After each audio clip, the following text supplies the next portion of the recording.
built by in Vancouver by University of British Columbia, started off free, then was sold.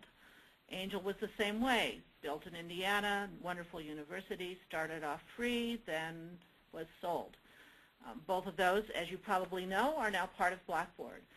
I was really very reluctant to go with anyone who might be sold. So the nice thing about Sakai is that it does have a nonprofit foundation that was set up specifically to ensure that that would not happen. And then the foundation also provides some structure and coordination while still maintaining that community governance model. And that's really nice because sometimes community source can become really amorphous and you don't really know what's in core, what's been tested, what hasn't. It's just a lot of people contributing code that may or may not work. So the role that the foundation plays is that it kind of helps to bring that together, to make sure that all the parties are talking to each other, and to make sure that there is some good QA process that's going on before anything comes into the core. It doesn't mean that you still can't get all those really nifty things that someone else has developed that maybe you want. It's just that you know which things have been thoroughly tested and are integrated and which things aren't, and you can make those decisions on your own. All of those things were really important to us when we were determining to go with Sakai. And then the final one, which for me is one of the biggest ones, is that I have found that development in the Sakai community is consistently moving forward toward active learning pedagogies.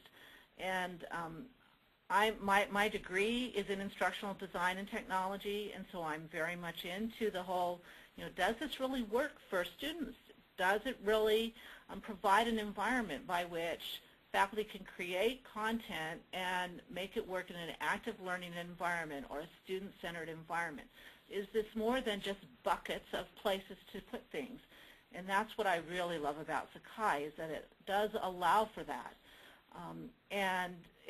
They've embraced social networking before most other people have embraced it. They've embraced providing things in the mobile environment, so our students who have iPhones or other types of mobile environments where they can download content on the fly, it goes into that in a nice way. And I just find that probably because a lot of the coding is being done by universities, and universities that have programmers that are very excited about how to move things forward and keep up with technology, that they're very good about responding to those new things that come out, but then coupling them with higher education needs. So those were the reasons that we ended up with Sakai. So the next is the implementation timeline. Now, we were in a very difficult situation because we made this decision in May, and our original plan was in May to get as many people as possible who taught for the virtual campus, the 100% online environment, to volunteer to pilot in the fall, and then to keep around both Blackboard and Sakai throughout the next year. Budget necessities meant that we couldn't do that because we couldn't afford to do both.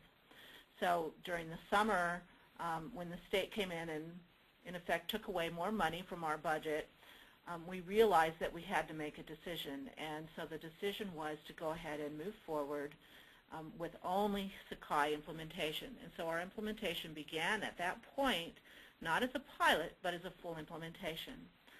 And we pretty much had 8 weeks in which to get it up and running in time for fall term. So this is what happened. The first week, we did the configuration and installed all the basics with the host. We are hosted by RSmart, and that made a huge difference.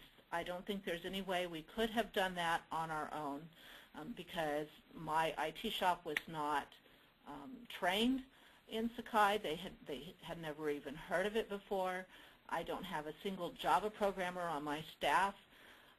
And so I just think that it would have been a very difficult environment for them. Then in week 2, we started to test the install, and we began training our technical support staff in terms of providing end-user support and in terms of general system administration. Now, RSmart as our hoster does all of the really high-level system administration in terms of installs and patches and those kinds of things, but you still have to have someone at your site who's kind of the basic, how are we going to get all the courses loaded, what kind of permission sets are we going to give out, those kinds of things.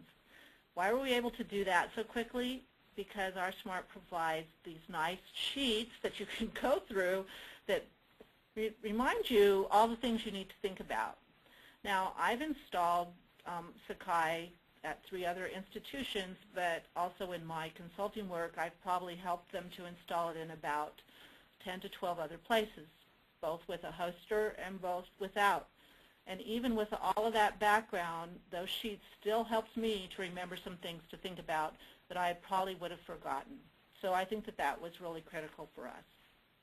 In week 3 and 4, we began training my instructional design team and multimedia developers, because they were the ones who were going to take the brunt of the work in terms of the transition from Blackboard to Sakai.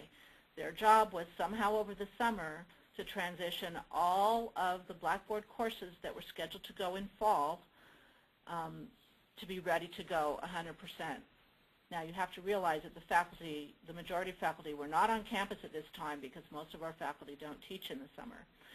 So that was their big thing to do. The good news is that for the most part, you can take Blackboard courses, you can take the file that comes out of Blackboard, the archive file, and you can put it directly into Sakai.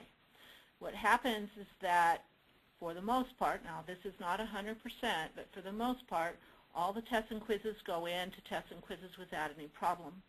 On occasion, some of the matching questions did not work out, and we had to redo those.